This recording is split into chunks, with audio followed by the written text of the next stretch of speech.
Hi, and welcome to another video on object-oriented programming in C#, with me, Marinus Toman. Okay, in this video we're going to cover while loops and do while loops. So what are loops? Loops are really handy in programming because sometimes we have blocks of code that we want to execute repeatedly. So instead of repeatedly writing the same line of code, what we can do is we can just put it into a loop.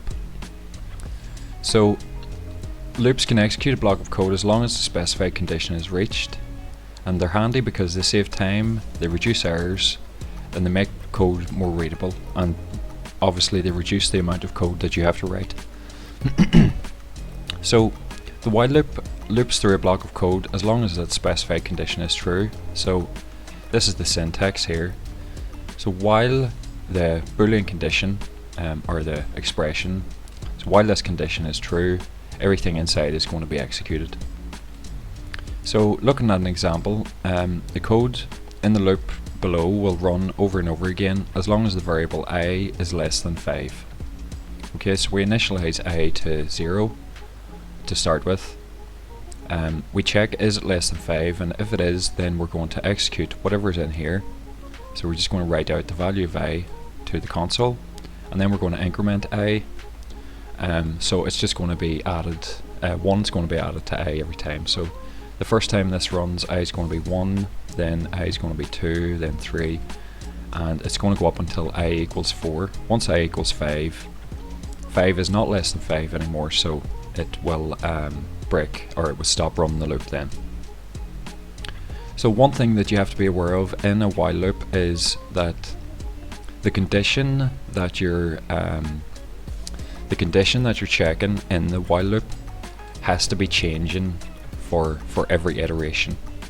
Okay, so if you think about this, if we didn't have I changing here, and if we were searching or checking I but we didn't change I, then let's say I never changed, that would be 0 is less than 5, so that would always be true. So this would just become an infinite loop. It would never end. Okay, it would just be while true, and true is always true, so it would just go forever. So one thing to be careful of is if you are checking a variable in your while condition, just make sure to be changing that variable inside your while loop. Somewhere inside the loop, because if you're not changing it in here, then this will never end. This can never break. Otherwise, unless, as we said previously, one of the keywords that will break you out of a loop is just the break keyword. So if you had break in here, then it would just break out as soon as the break line was executed. But as long as you remember to increase the variable that's used in the condition, then your loop should end eventually. Okay, so pretty straightforward with the while loop. Very similar again to Java. And the thing about a while loop is that it will execute potentially 0 to many times.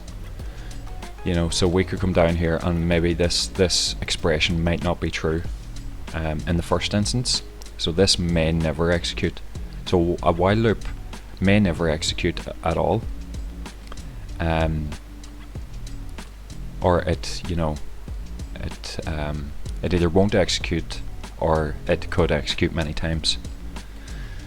So the next kind of loop, so there are times when we want to execute something first and then check the condition.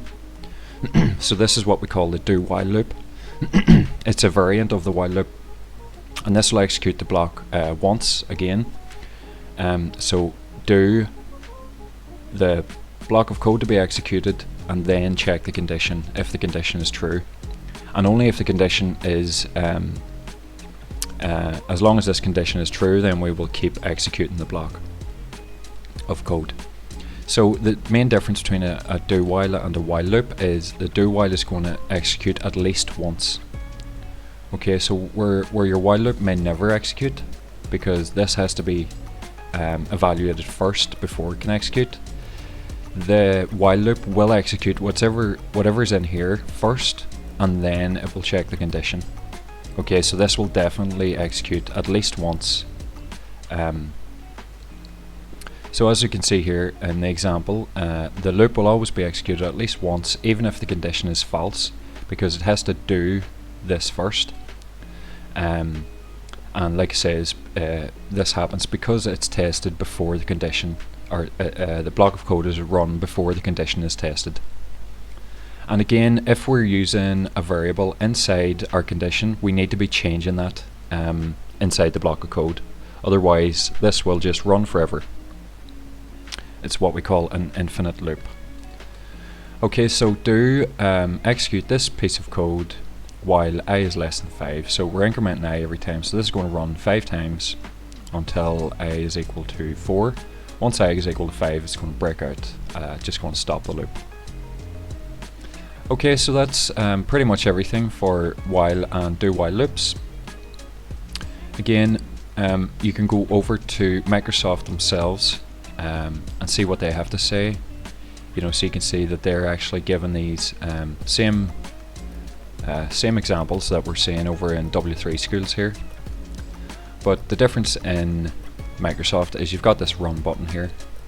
So they have a little sandbox in the browser that you can use so that you can start to play around, you know, with these values. So you can see the output here is going to be 0, 1, 2, 3, 4. Once n becomes 5, then 5 is not less than 5, so that's false, and then it just stops executing.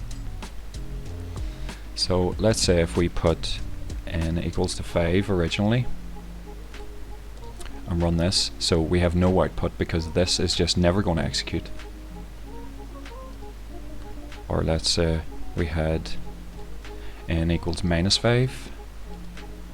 So you're going to see minus 5, minus 4, minus 3, minus 2, minus 1, 0, 1, 2, 3. Okay, so this is good for, that's the while. So if we look at the do while, again, if we put this to 5, we know that it's going to run at least once. Okay, because even though this is false, it still has to run this first before it checks the statement. So Microsoft themselves are good for not only the documentation, but they're good for having these little examples that you can run in the browser and check yourself, you know, and play around with them. And I would always advise you to do that, because the more that you can play around and try and break something, the more that you can learn about it. Okay, so you know, put in things like really crazy stuff in here. Let's say we put in a string. You know, we can see straight away cannot be implicitly, so we know what we need to do if we want to change a string into an int. You know, but anyway, it's good for being able to run the examples in the browser and play around with them in real time. Okay, so that's everything for while loops and do while loops. Okay, so that's everything for the video. Thanks for watching.